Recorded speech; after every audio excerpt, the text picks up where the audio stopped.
Hello, my name is Harry Hedges and I am the virtual personal trainer here at Tonic.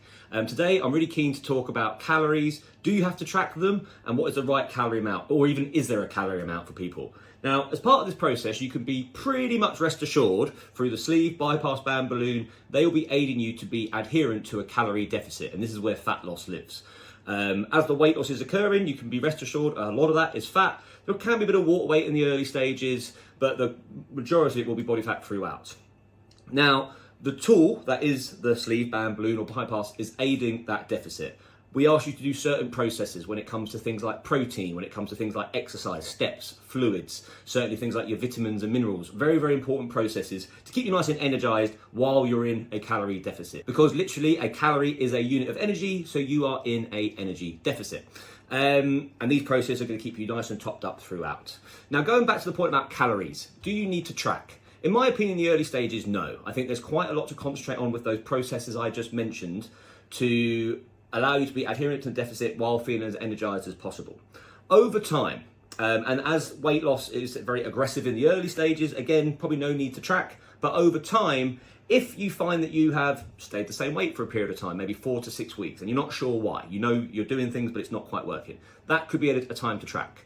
Not any less time, 2 weeks, these things happen. Water weight is a factor. It's going to kind of fluctuate a little bit. Always go by your average weight loss.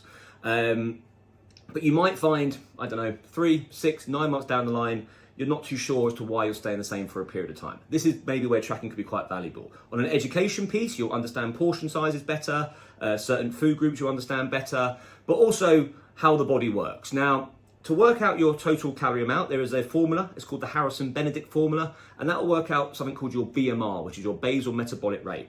And that is how many calories you burn at rest. And that is usually quite surprising for a lot of people in the sense that it tends to be a lot higher than they think. But remember, to lose body fat, you've got to be in a deficit of that. But we don't want to be just working with just the BMR. We want to be active on top of that. As I say, my job is to get you active with things like your steps, your exercise, these kind of things in place, which is going to burn calories on top of BMR. So calories burn at rest. Moving, exercise, you're going to burn calories daily to what's called your TDEE, your total daily energy expenditure. And from there, we can create a deficit.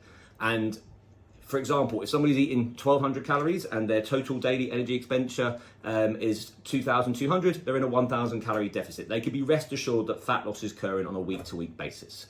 Of course, there's things like slider foods that are slightly more calorie dense, not very filling, and people can be surprised as to how quickly that can tot up to work against you while trying to comply to a calorie deficit. So in answer to the question, do you have to track to lose body fat? Absolutely, you do not. You can totally lose body fat by the processes that we mentioned, utilizing the tool to its full advantage, and lots of people get great success without tracking a single calorie. However, there could be benefits, like I say, on an educational basis, on a portion size basis, but certainly if you find that you are being compliant to these processes and you're staying the same weight and you're not too sure why for 4 to 6 weeks or so, I would recommend tracking calories. And the biggest thing it also does for the dietitians and myself, it gives external data for us to refer to, because I don't know about you, if I ask someone what they had for dinner yesterday, or if I ask myself what I had for dinner yesterday, sometimes I can't remember. So if we've got a week or 2 weeks of data showing what you've had, how many calories you've had, your macronutrients, etc., we can really give quality information back. And that's another reason why tracking could be helpful later on into the journey. But I wouldn't obsess over it. I wouldn't be defined by it. Early stages, be process driven. Over time, if you want to bring it into play, you can. And that is my advice when it comes to calories and whether you should track or not.